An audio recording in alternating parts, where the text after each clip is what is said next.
देखिए,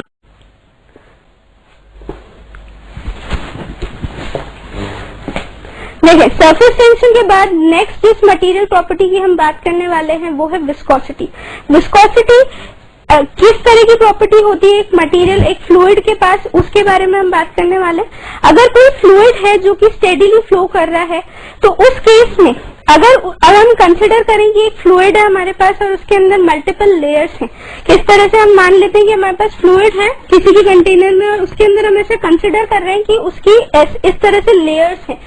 तो अगर कोई भी एक लेयर दूसरी लेयर के ऊपर स्लिप करेगी या ऐसी टेंडेंसी रखेगी स्लिप करने की, तो क्या इस वजह से इन दोनों लेयर्स के बीच में रिलेटिव मोशन होगा? तो एक ऐसा फोर्स डेवलप होता है फ्लूइड की प्रॉपर्टीज की वजह से जो कि इस रिलेटिव मोशन को खत्म करने की कोशिश करता है, इस रिलेटिव मोशन को अपोज करता है, and that force is known as force of viscosity. ये तो हमारी बेसिक डेफिनेशन है, लेकिन हम इसको किस तरह से रिलेट कर सकते हैं अभी तक जो हमने पढ़ा उसके साथ देखें। हमने अभी तक जो कहानी पढ़ी थी फ्रिक्शन की in case of surfaces in contact, क्या फ्रिक्शन एक इस तरह का फोर्स होता है जो कि दो सरफेसेस जो कि कॉन्टैक्ट में होती है उनके बीच में होने वाले रिलेटिव मोशन को अपोज करता है? वो ऐसा चाहता है कि रिलेटिव मोशन ना हो, तो रिलेटिव मोशन को रोकने के लिए फ्रिक्शन सीन में आता है। और उसी तरह से अगर फ्लूइड के अंदर लेयर्स हैं और लेयर्स आपस में मूव कर रही है या लेयर्स के बीच में अगर रिलेटिव मोशन हो रहा है तो उस केस में जो फ्लूइड की लेयर्स आपस में एक टेंजेंशियल फोर्स लगाएंगे अपनी एडजेसेंट लेयर्स पर, उस फोर्स को हम क्या बोलते हैं? विस्कोसिटी कहते हैं, विस्कस फोर्स कहते हैं, या उसे हम फ्लूइड फ्रिक्शन भी कहते हैं। क्या कहते हैं? हम उस फोर्स को एक tangential force which tries to stop the relative motion between the layers, तो उसको हम क्या कहते हैं? फ्लूइड फ्रिक्शन या विस्कोसिटी। तो इस तरह से हम समझ सकते हैं कि जिस तरह से अगर मान लेते हैं कि हमने कोई कंटेनर लिया, अगर हमने लिक्विड का कंटेनर लिया और उसको हमने स्टेयर किया, अगर हमने उसको किसी वजह से स्टेयर किया तो थोड़ी देर बाद आप देखेंगे कि वो अपने आप रुक जाएगा, फिर से शांत हो जाएगा। यानी कि अगर आपने कोई बीकर लिया, उसके अंदर आपने पानी रख रखा और आपने पानी को किसी भी ग्लास रॉड की हेल्प से यहाँ पे ऐसे स्टेयर किया, सर्कुलर मोशन दिया, तो थोड़ी देर बाद जब आप उसे छोड़ देंगे तो अपने आप कामली वापस से अपनी ओरिजिनल पोजीशन पे पहुंच जाएगा। ओरिजिनल पोजीशन पे क्यों पहुंचा? क्योंकि उसके अंदर मतलब इंटरनल अगर हम देखें तो इंटरनल लेवल पर उसकी लेयर्स के बीच में मोशन हो रहा था, उसकी लेयर्स के बीच में स्लिपिंग हो रही थी, रिलेटिव मोशन हो रहा था, और इस वजह से उस फ्लूइड की विस्कोसिटी सीन में आई और उसने एक ऐसा टेंडेंशियल फोर्स एक्सर्ट किया उन लेयर्स के बीच में जो कि उस रिलेटिव मोशन को खत्म करना चाहता था, और उस रिलेटिव मोशन के मतलब उस रिलेटिव मोशन को खत्म करके उसने वापस उसकी ओरिजिनल पोजीशन में उस बीकर में रखे हुए पानी को पहुंचा दिया। तो ये जो फोर्स लगता है जो कि रिलेटिव मोशन को अपोज करता है उसे हम कहते हैं फ्लूइड फ्रिक्शन या विस्कोसिटी, और उसको हम मैथमेटिकली किस फॉर्म में रिप्रेजेंट करते हैं उसके लिए हम क्या पढ़ते हैं? उसके लिए हम पढ़ते हैं Newton's law of viscous force. क्या पढ़ते हैं? Newton's law of viscous force. तो इसके बारे में हम देखते हैं कि वो किस तरह से उन्होंने इस फोर्स को डिफाइन किया। अब हम इस फोर्स के बारे में जानते हैं कि इस फोर्स का डायरेक्शन कुछ इस तरह से होता है कि वो एक टेंजेंशियल डायरेक्शन में लगता है और वो इस तरह से लगता है कि रिलेटिव मोशन ना हो, दो लेयर्स जो आपस में स्लिप कर रही है या ऐसी टेंडेंसी रख रही है स्लिप करने की, उनके बीच में एक फोर्स लगने लग जाता है जिसको कि हम विस्कस फोर्स कहते हैं। तो जाहिर सी बात है इसका जो डायरेक्शन होगा वो रिलेटिव मोशन के ऑपोजिट डायरेक्शन में होगा। यानी कि अगर ये लेयर है, मान लें कि ये किसी v वेलोसिटी के साथ आगे मूव कर रही है और अगर ये लेयर रेस्ट पर है तो इस लेयर के रिस्पेक्ट में, इस ए लेयर के रिस्पेक्ट में ये जो बी लेयर होगी क्या वो वेलोसिटी आगे की तरफ रखेगी, यानी इस पे विस्कस फोर्स पीछे की तरफ और इस वाली लेयर पे विस्कस फोर्स आगे की तरफ। बिल्कुल उसी तरह से जैसे कि हमने देखा था कि रिलेटिव मोशन को अपोज करने के लिए फ्रिक्शन किस तरह से उस मोशन के रिलेटिव वेलोसिटी के ऑपोजिट डायरेक्शन में लगता है, उसी तरह से हमने विस्कोसिटी में भी देखा कि अगर मान लेते हैं कि कोई इस तरह से फोर्स है, कोई इस तरह से लेयर्स हैं, तो उनके ऑपोजिट रिलेटिव मोशन के ऑपोजिट डायरेक्शन में विस्कोसिटी का फोर्स लगेगा। अब वेलोसिटी मतलब डायरेक्शन के बाद हम देखना चाहेंगे कि इसके मैग्नीट्यूड किस तरह से डिफाइन करें, तो उसके लिए हमने पढ़ा क्या? Newton's law of viscous force.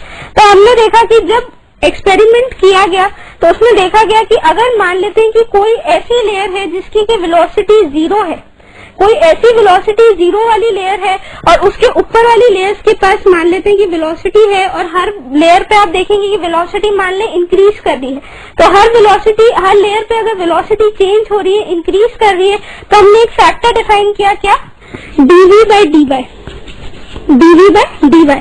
इसे हम क्या कहते हैं, इसे हम कहते हैं वेलोसिटी ग्रेडियंट।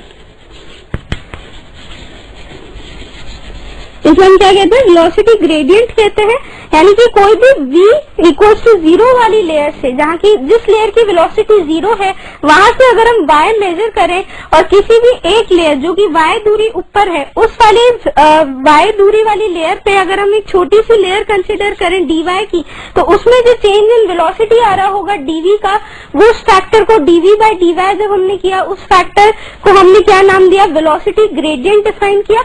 और हमने देखा ये जो फोर्स ऑफ विस्कोसिटी है F, force of viscosity is directly proportional to dv by dy, यानी viscous force is directly proportional to the velocity gradient existing between the adjacent layers। यानी कि अगर कोई भी वेलोसिटी जीरो वाली लेयर है, वहां से अगर हम y दूरी ऊपर चढ़ेंगे, तो किसी भी लेयर के अंदर जो वेलोसिटी ग्रेडियंट आ रहा होगा, यानी dv by dy, change in velocity in the thickness dy, यानी कि अगर हम dy लेंथ की, अगर dy थिकनेस की अगर लेयर कंसिडर कर रहे हैं, तो उसके अंदर चेंज इन वेलोसिटी जो आ रहा होगा, उसका रेशियो dv बाई dy, अगर वेलोसिटी ग्रेडियंट हमने डिफाइन किया है, तो ये जो विस्कस फोर्स होगा वो इस वेलोसिटी ग्रेडियंट के प्रोपोर्शनल होगा। और ये विस्कस फोर्स किसके प्रोपोर्शनल होता है, viscous force is proportional to area of the layers that we have considered. अगर हमने कोई लेयर्स कंसिडर किए तो उनका जो एरिया होगा उस पर भी विस्कस फोर्स डिपेंड करता है। तो यहाँ से हमारे पास क्या आया कि viscous force F is proportional to A into dv by dy।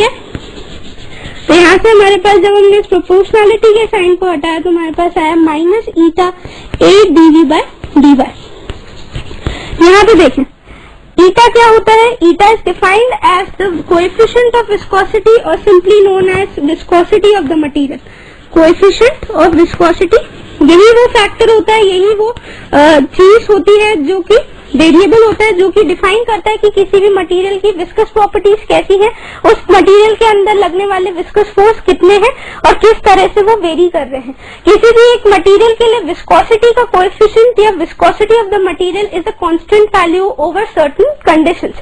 यानी कि अगर आप टेम्परेचर को कांस्टेंट रख रहे हैं, तो किसी भी एक मटेरियल की विस्कोसिटी एक कांस्टेंट वैल्यू होती है, वो मटेरियल की खुद की प्रॉपर्टीज होती है। तो यहाँ से आप देख सकते हैं कि ईटा क्या होता है, कोएफिशिएंट ऑफ विस्कोसिटी और generally known as the viscosity of the material. और यहाँ पे आप एक नेगेटिव साइन भी देख सकते हैं। नेगेटिव साइन क्या डिनोट कर रहा है कि the direction of the force is opposite to the relative motion between the two layers. यानी कि अगर मेरे पास कोई एक लेयर यहाँ पर है और अगर कोई दूसरी लेयर यहाँ पे है और उनके बीच में अगर रिलेटिव मोशन हो रहा है, तो विस्कस फोर्स इस तरह से एक्ट करेगा कि वो इस रिलेटिव मोशन को अपोज कर रहा होगा। तो यानी कि ये नेगेटिव साइन डिनोट्स कि the direction of force is opposite to the relative motion. Eta is the coefficient of viscosity, A is the area of layers and DV by D Y is the velocity gradient existing between the layers. जहाँ पे एक बात खास है कि y हमेशा उस layer से काउंट किया जाता है जहाँ पे वेलोसिटी क्या हो, जीरो हो। और यहाँ से अगर आप देखेंगे तो आपके पास ईटा है। ईटा जैसे कि मैंने बोला कि कोएफिशिएंट ऑफ विस्कोसिटी है, कांस्टेंट वैल्यू है, तो ये किस पे डिपेंड नहीं करती, ये एरिया ऑफ द लेयर्स और वेलोसिटी ग्रेडियंट पे डिपेंड नहीं करती, does not depend on these two factors. क्यों? अगर हमने देखा यहाँ पे फॉर्मूले में अगर हम देखें तो यहाँ से फॉर्मूले में ये दोनों फैक्टर्स आ रहे हैं। अगर हम ईटा की वैल्यू निकालेंगे तो F by A upon dV by dy आएगा, लेकिन ऐसा नहीं होता। एक्चुअली जितना एरिया ऑफ क्रॉस सेक्शन या एरिया ऑफ कांटेक्ट होगा उतना ही ज्यादा विस्कस फोर्स होगा। तो दोनों फैक्टर्स आपस में जब हम इनको डिवाइड करेंगे, इनका रेशियो लेंगे, तो हमारे पास ईटा की वैल्यू एक कांस्टेंट क्वांटिटी आएगी। तो यानी कि जो ईटा है वो किसी भी मटेरियल के लिए एक फिक्स्ड प्रॉपर्टी होती है, वो area of layers in contact और वेलोसिटी ग्रेडियंट पे डिपेंड नहीं करता है। और उसी तरह से जनरल केस में अगर कंसिडर करें तो eta of liquid is greater than eta of gas यानी कि viscosity of liquids is greater than viscosity of gas. यानी कि अगर आप कोई भी लिक्विड है उसकी अगर किसी भी लेयर्स को डिस्प्लेस करने की कोशिश करेंगे तो वो ज्यादा विस्कस फोर्स अप्लाई करेगा as compare to a gaseous layer. यानी कि अगर आप कोई भी मोशन है, अगर आप लिक्विड के अंदर मूव कर रहे हैं तो लिक्विड अपने अंदर आने वाले वो जो मूवमेंट होगा उसको ज्यादा अपोज करेगा एज कंपेयर टू जो गैसेस करती होंगी। यानी कि अगर आप कोई कंटेनर है, अगर उसके अंदर आप बॉल ड्रॉप कर रहे हैं तो उस केस में अगर आपके पास कोई कंटेनर है और वो लिक्विड से भरा हुआ है और आपने यहाँ पे बॉल ड्रॉप की, तो जब ये बॉल नीचे मूव करेगी तो लिक्विड को हिलाने की कोशिश करेगी, मूवमेंट प्रोड्यूस करेगी, तो इस बॉल के मोशन को ये लिक्विड ज्यादा अपोज करेगा as compare to the gas which is present around it. तो इस तरह से हम देख सकते हैं कि विस्कोसिटी लिक्विड्स के केस में ज्यादा होती है एज कंपेयर टू गैसेस के केस में। और इसके अलावा हम विस्कोसिटी के बारे में क्या जान सकते हैं कि विस्कोसिटी जो किसी भी मटेरियल की होगी वो किसी भी दूसरे मतलब कि टेम्परेचर वगैरह एक मटेरियल की किसी भी जनरल कैरेक्टरिस्टिक मतलब फिजिकल प्रॉपर्टीज इनसे इंडिपेंडेंट होगी। तो इसलिए आपसे कभी भी क्वेश्चन में पूछा जा सकता है कि फोर्स अगर आपको गिवन हो और ये बाकी की चीजें अगर आपको गिवन हो तो आप विस्कोसिटी निकाल सकते हैं इस क्वेश्चन में। और इसी तरह से आप अलग अलग एरिया ऑफ क्रॉस सेक्शन पे लगने वाला विस्कस फोर्स भी फाइंड आउट कर सकते हैं। इसी के अलावा देखिए नेक्स्ट चीज जो हम देखते हैं, यहाँ से हमने देखा कि जो विस्कस फोर्स लग रहा होगा किसी भी मटेरियल के ऊपर वो होगा, हमने डिफाइन किया minus eta A DV by D Y. Next चीज हम देखेंगे यहाँ पे, देखें अगर कोई भी मटेरियल है, देखें अगर कोई भी ऐसा हमने मूवमेंट प्रोड्यूस किया जिसकी वजह से रिलेटिव मोशन होने की कोशिश की जा रही है तो फिर विस्कस फोर्स सीन में आएगा।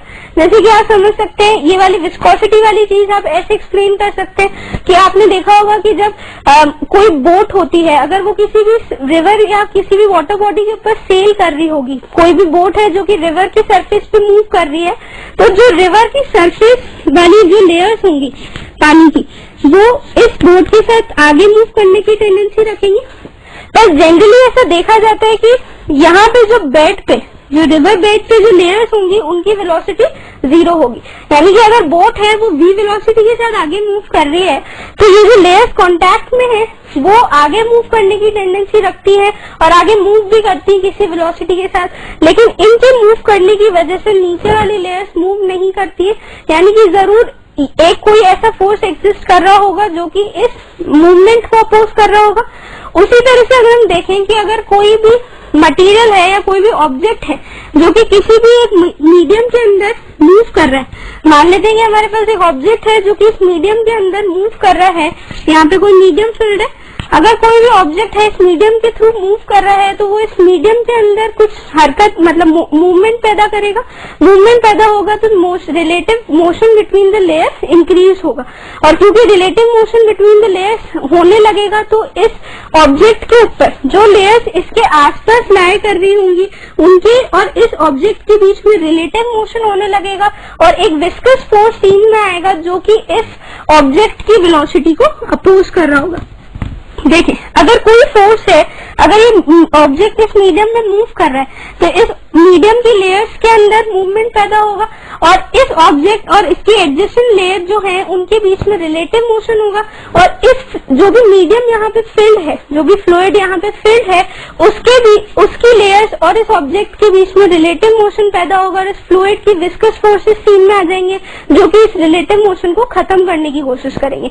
यानी कि वो इस ऑब्जेक्ट के ऊपर एक विस्कस फोर्स लगाएंगे which would be opposite to the velocity of this object. तो इस तरह से कुछ मूव करेगा। अगर हम कंसिडर करें कि एक बॉल है, अगर एक बॉल है जो अंडर mg नीचे मूव कर रही है एयर के अंदर, तो उस केस में आप सोच के देखें जो एयर मॉलिक्यूल्स होंगे जो यहाँ इस बॉल के आसपास लाया कर रहे होंगे उनके और इस बॉल की सरफेस के बीच में भी रिलेटिव मोशन होगा। यानी एयर, क्योंकि एयर भी फ्लूइड होती है, एयर के पार्टिकल्स भी यहाँ पे डिस्टर्ब होंगे तो एयर की विस्कोसिटी सीन में आएगी और वो विस्कस फोर्सेस इस ढंग से लगाएगी कि जो वेलोसिटी नीचे की तरफ है उसके ऊपर इस बॉल के ऊपर viscous forces opposite to this velocity ऊपर की तरफ लगने लगे। तो यहाँ पे हमने एक साइंटिस्ट है स्टोक्स और उन्होंने एक मैग्नीट्यूड दिया इस फोर्स का। किस तरह से उन्होंने कंडीशन दी, उन्होंने कहा कि अगर कोई फोर्स, अगर कोई पार्टिकल है जो कि किसी मीडियम में मूव कर रहा है और उसके वॉल्स और एडजेसेंट फ्लूइड के लेयर्स के बीच में रिलेटिव मोशन हो रहा है, तो यानी कि वो फ्लूइड एक विस्कस फोर्स लगाएगा उस ऑब्जेक्ट के ऊपर, और ये विस्कस फोर्स डिपेंड करेगा उस ऑब्जेक्ट के शेप एंड साइज, उसकी डायमेंशंस पे और विस्कोसिटी ऑफ द मीडियम पे।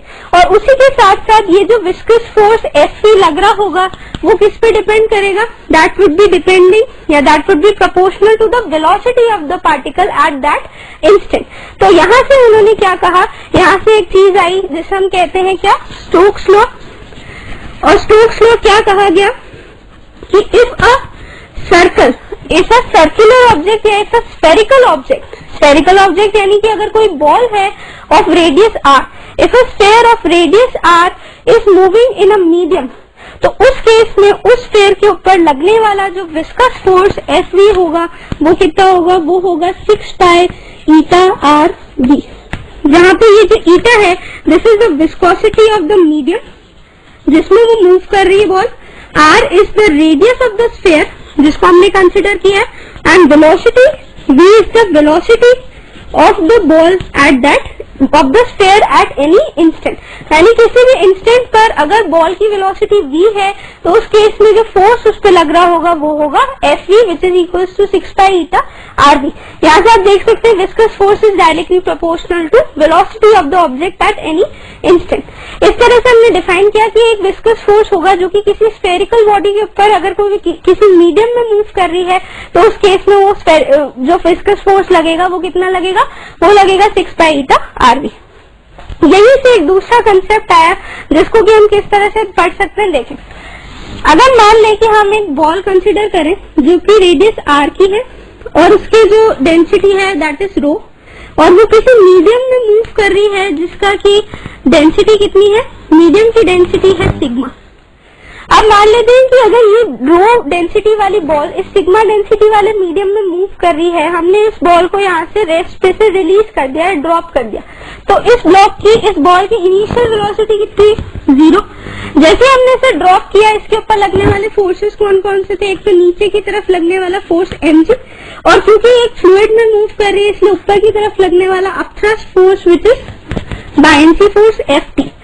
अब क्योंकि इसकी पूरी वॉल्यूम इस लिक्विड के, इस फ्लूइड के अंदर सबमर्ज थी, तो इसलिए जो Ft फोर्स है that is equal to v rho g and that is a constant value. mg भी कांस्टेंट वैल्यू क्योंकि मास भी constant and gravity, acceleration due to gravity भी कांस्टेंट वैल्यू, और क्योंकि वेलोसिटी 0 है इस वजह से जो विस्कस फोर्स है वो भी 0 है। जब हमने उसे जस्ट ड्रॉप किया है उस इंस्टेंट पे इस बॉल के ऊपर लगने वाले ये दो फोर्सेस थे, यानी इन दो फोर्सेस की वजह से बॉल ने नीचे की तरफ मूव करना स्टार्ट किया। मान लेते हैं कि जो हमने देखा कि mg जो था वो बड़ा था किससे, Ft से, यानी इस बॉल के ऊपर लगने वाले नेट फोर्सेस किस डायरेक्शन में थे, नीचे के डायरेक्शन में, यानी इस बॉल के पास एक्सेलरेशन किस डायरेक्शन में था, नीचे की डायरेक्शन में। अगर बॉल के पास एक्सेलरेशन नीचे की डायरेक्शन में था तो उसकी वेलोसिटी बढ़नी स्टार्ट करेगी। वेलोसिटी v इक्वल्स टू 0 से हमने जब इसे ड्रॉप किया, body starting from rest moves in the direction of acceleration, यानी कि वो इस डायरेक्शन में मूव करने लगेगी, और क्योंकि एक्सेलरेशन है तो इस वजह से वो उसकी वेलोसिटी भी इंक्रीज करेगी। लेकिन जैसे ही इस बॉडी में मूव करना स्टार्ट किया और इस बॉडी के कुछ वेलोसिटी में इंक्रीमेंट आया, जैसे इसने नीचे मूव किया इसकी वेलोसिटी इंक्रीज हुई, जैसे वेलोसिटी थोड़ी सी भी बढ़ी तो उसके बाद इस मीडियम के जो पार्टिकल्स हैं इनके अंदर प्रेजेंट विस्कोसिटी का कोएफिशिएंट हमने मान लिया ईटा था इस मीडियम में। इस मीडियम में प्रेजेंट विस्कोसिटी ने इस बॉल के मूवमेंट को अपोज करना स्टार्ट किया, क्योंकि इस बॉल और इस मीडियम के पार्टिकल्स की लेयर्स के बीच में रिलेटिव मोशन हो रहा था, तो एक ऐसा फोर्स लगा जो इस वेलोसिटी को, यानी कि इस बॉल के पास जो अब इधर v वेलोसिटी आई है नीचे की तरफ, इस वेलोसिटी को अपोज करना चाहता है वो फोर्स, तो एक फोर्स नीचे की तरफ लगने लगा, ऊपर की तरफ लगने लगा, वो कौन सा फोर्स था, Fv। अब देखें अगर Fv सीन में आ गया, और Fv आप देखेंगे कि वेलोसिटी पे डिपेंड कर रहा है, और वेलोसिटी क्योंकि हर इंस्टेंट पे चेंज हो रही है तो इसलिए Fv भी क्या चेंज हो रहा है, यानी अब इस इंस्टेंट पर इस बॉल के ऊपर लगने वाले नेट फोर्सेस क्या क्या है। देखें अगर हम F नेट लिखें तो हम एफ नेट क्या क्या लिख सकते हैं, हम लिख सकते हैं mg minus F T minus F V. देखिए ये वाला फोर्स कांस्टेंट, ये वाला फोर्स कांस्टेंट, ये वाला फोर्स वेरिएबल। जैसे जैसे वेलोसिटी इंक्रीज होगी विस्कस फोर्स इंक्रीज करेगा, क्योंकि विस्कस फोर्स इंक्रीज करेगा तो यानी क्या एफ नेट डिक्रीज करेगा, एफ नेट डिक्रीज करेगा यानी नीचे की तरफ जो एक्सेलरेशन है वो भी डिक्रीज करेगा। अब देखें एक्सेलरेशन का डायरेक्शन किस डायरेक्शन में, नीचे, एक्सेलरेशन नीचे की तरफ है और एक्सेलरेशन नीचे की तरफ डिक्रीज कर रहा है। एक्सेलरेशन नीचे की तरफ डिक्रीज करने का क्या मतलब होगा, एक्सेलरेशन और वेलोसिटी अगर एक ही डायरेक्शन में है तो वेलोसिटी बढ़ेगी, और अगर एक्सेलरेशन नीचे की तरफ डिक्रीज कर रहा है यानी अभी भी एक्सेलरेशन और वेलोसिटी तो एक ही डायरेक्शन में, लेकिन इसका मतलब ये हुआ कि वेलोसिटी तो अब भी बढ़ेगी, लेकिन क्योंकि एक्सेलरेशन टाइम के साथ डिक्रीज कर रहा है यानी वेलोसिटी बढ़ेगी तो सही, लेकिन हर इंस्टेंट पे जो rate of increase of velocity है वो डिक्रीज करेगा, यानी वेलोसिटी धीरे धीरे बढ़ेगी। जैसे शुरुआत में उस बॉडी के पास जो एक्सेलरेशन था यानी कि जो चेंज इन वेलोसिटी पर सेकेंड आ रहा था वो ज्यादा था, लेकिन जैसे जैसे टाइम बीता एक्सेलरेशन कम होने लगा तो जो चेंज पर सेकेंड वेलोसिटी के अंदर जो चेंज आ रहा था बॉडी के अंदर वो डिक्रीज करने लगा।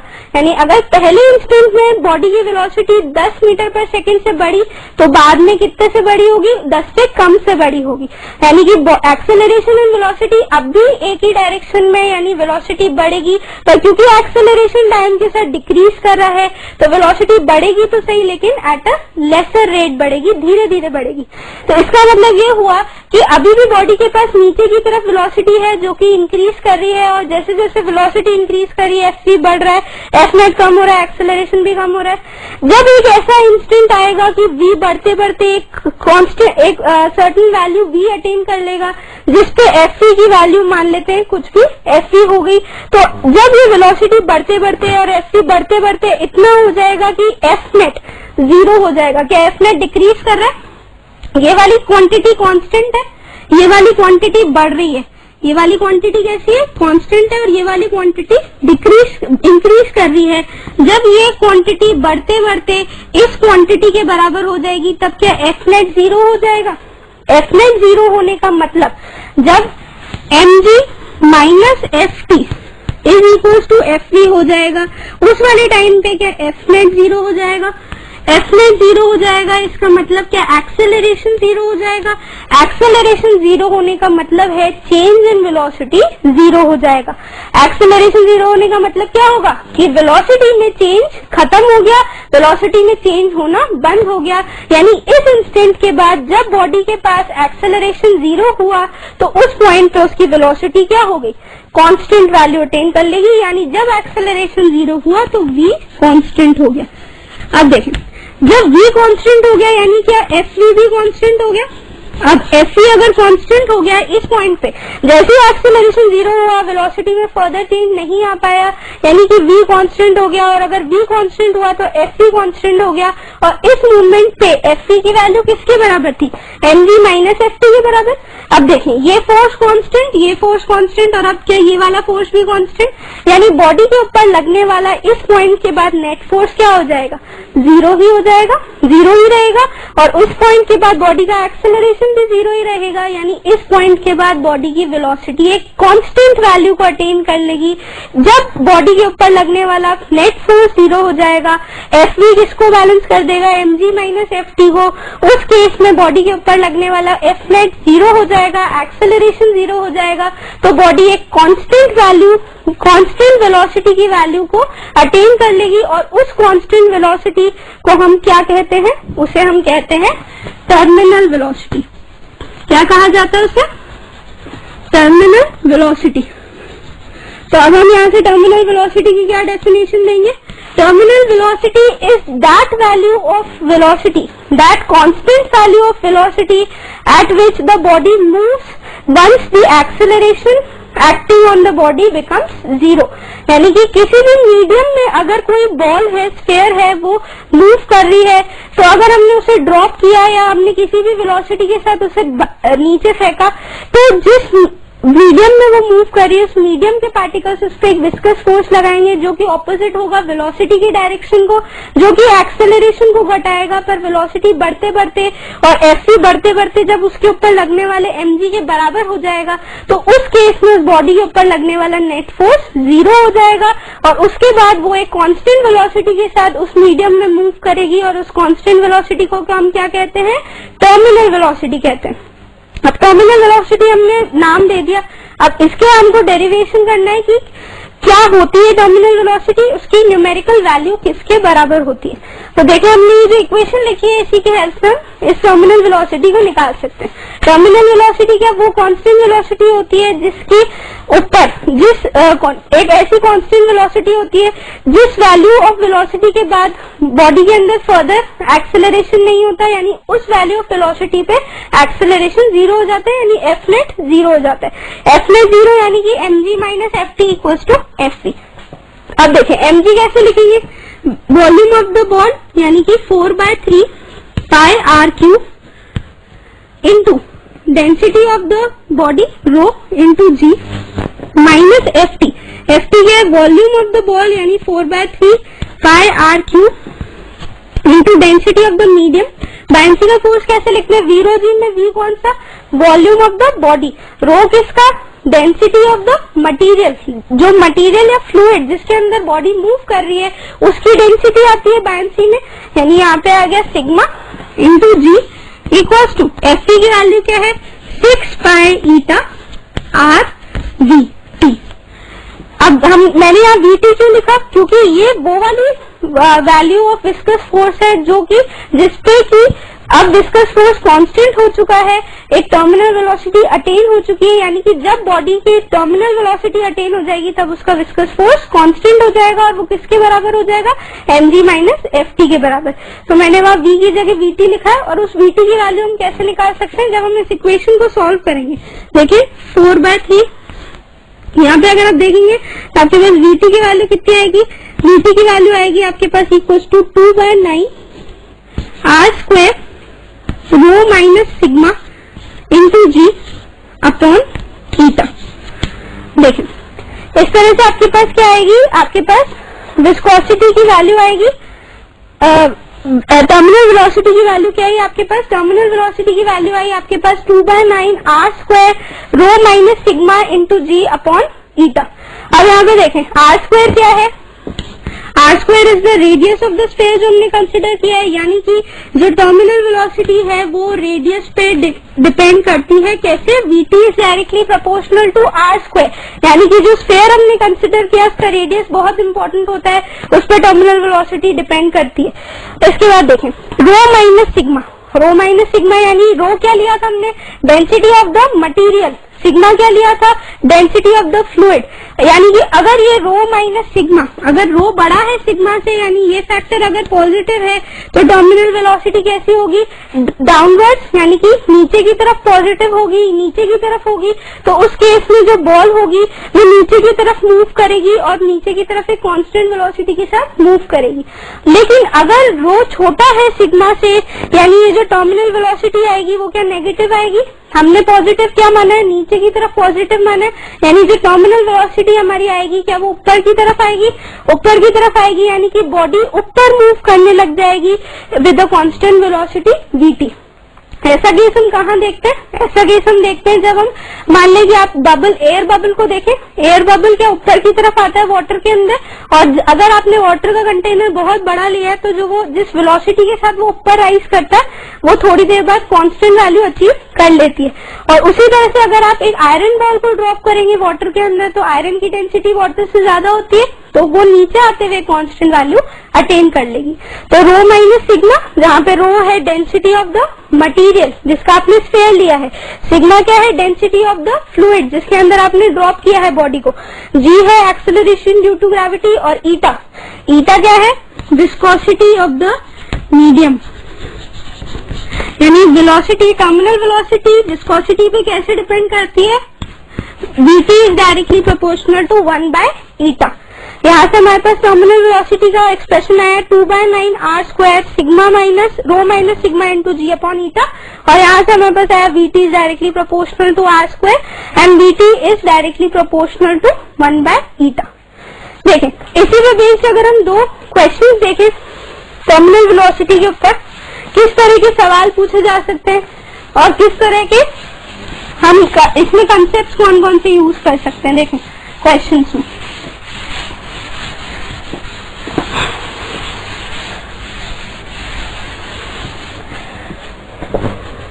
देखो, मान लो हमारे पास क्वेश्चन है क्या कि एक ड्रॉप है वाटर की जिसका की रेडियस कुछ कैपिटल आर है, और ऐसी एक और ड्रॉप है जिसका की रेडियस है कैपिटल आर, और ये दोनों एयर में मूव कर रही है, एयर में मूव कर रहे हैं और नीचे की तरफ आ रही है 1 मीटर पर सेकेंड के साथ।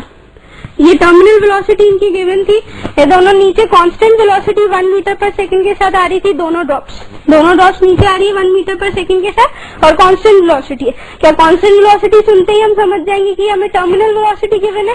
अगर मुझे टर्मिनल वेलोसिटी गिवन है इन दोनों की, तो मेरे पास क्या आ गया, vt इक्वल्स टू 1 मीटर पर सेकंड। अब मैंने क्या कहा कि मैंने इन दोनों ड्रॉप्स को मिलाकर एक बड़ी ड्रॉप बनाई, और मुझे इस बड़ी ड्रॉप की टर्मिनल वेलोसिटी चाहिए। तो उस केस में मैं कैसे निकालूंगी? हम जानते हैं कि vt is directly proportional to r square, vt is directly proportional to radius का स्क्वायर, यानी कि अगर मैं कहूँ तो vt1 upon vt2 is equal to क्या लिख सकते हैं हम, r कैपिटल R लिया हमने पहले, r square upon small r का स्क्वायर। अब हम कैपिटल आर और स्मॉल आर के बीच में रिलेशन कैसे निकालेंगे? देखें, अगर हम लिखें यहाँ पे तो इनिशियली वॉल्यूम कितना था, twice into 4/3 pi capital R का cube is equals to 4/3 pi small R का क्यूब। 4/3 से 4/3 कैंसिल आउट हो गया and small R equals to 1/3 capital R. देखें, तो यहाँ से अगर आप वैल्यूज पुट करेंगे तो आपके पास क्या आएगा, vt1 की वैल्यू आपको क्वेश्चन में क्या गिवन है, 1 मीटर पर second upon vt2 is equal to r square, और नीचे वाला r स्क्वायर कैंसिल आउट हो जाएंगे, हमारे पास क्या बचेगा, 1 अपॉन 2 की पावर 2/3। यहाँ से जब आप कैलकुलेट करेंगे तो आपके पास टर्मिनल वेलोसिटी की वैल्यू कितनी आएगी, 1.587 मीटर पर सेकेंड। इस तरह से आप बाद वाली बड़ी ड्रॉप की टर्मिनल वेलोसिटी अटेन कर सकते हैं डायरेक्टली रिलेशन यूज करके कि vt is directly proportional to r square. देखिए नेक्स्ट क्वेश्चन आप इस पे देख सकते हैं क्या,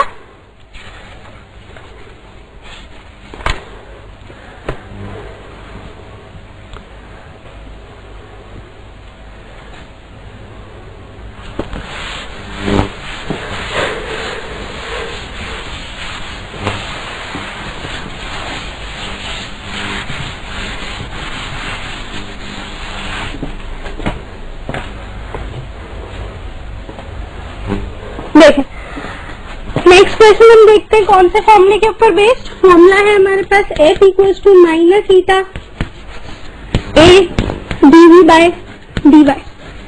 यहाँ पे ये क्या होता है, area of the layer which is considered, dv by dy is velocity gradient. Velocity gradient होता है, अगर आप इसे a को इधर ले जाएंगे तो क्या बन जाएगा, ये f by a equals to minus eta dv by dy।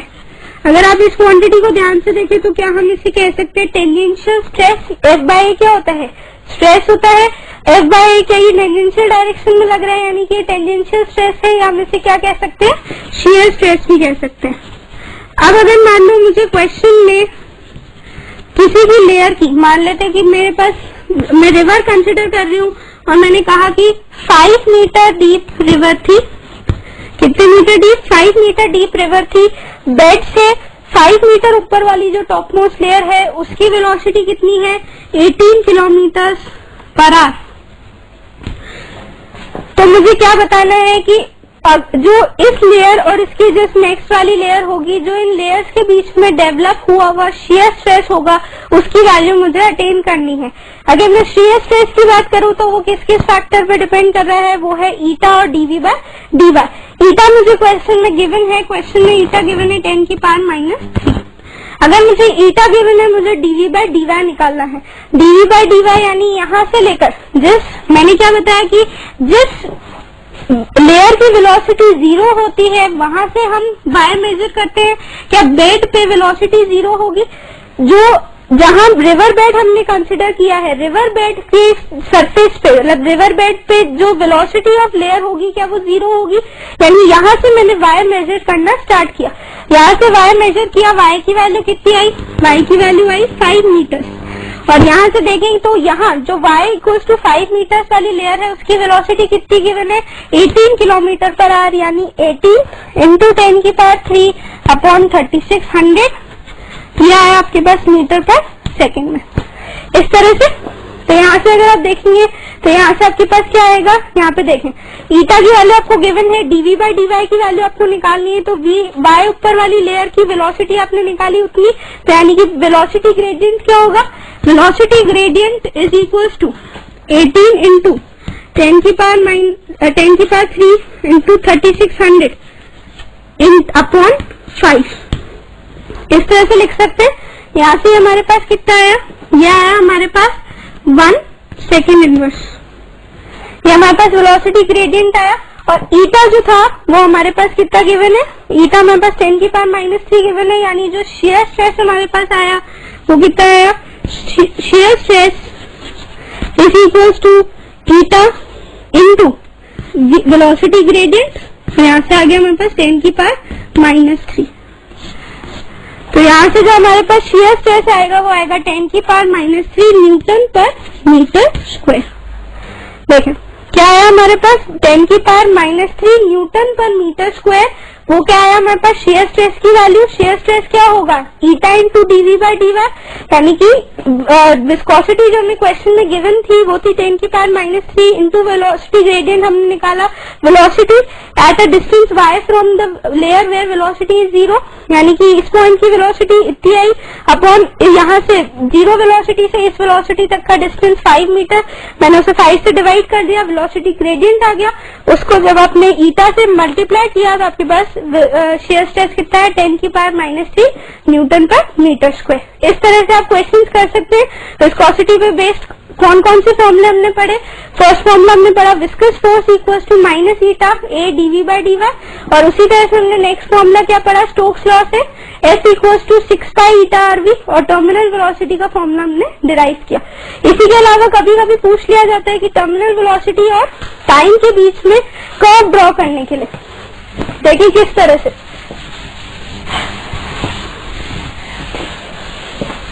अगर मुझे कभी भी वेलोसिटी और टाइम के बीच में कर्व ड्रॉ करना है तो मैं सबसे पहले क्या चीज देखूंगी कि वेलोसिटी किस तरह से वेरी कर रही है, यानी वेलोसिटी का चेंज किस तरह का, यानी एक्सेलरेशन क्या है।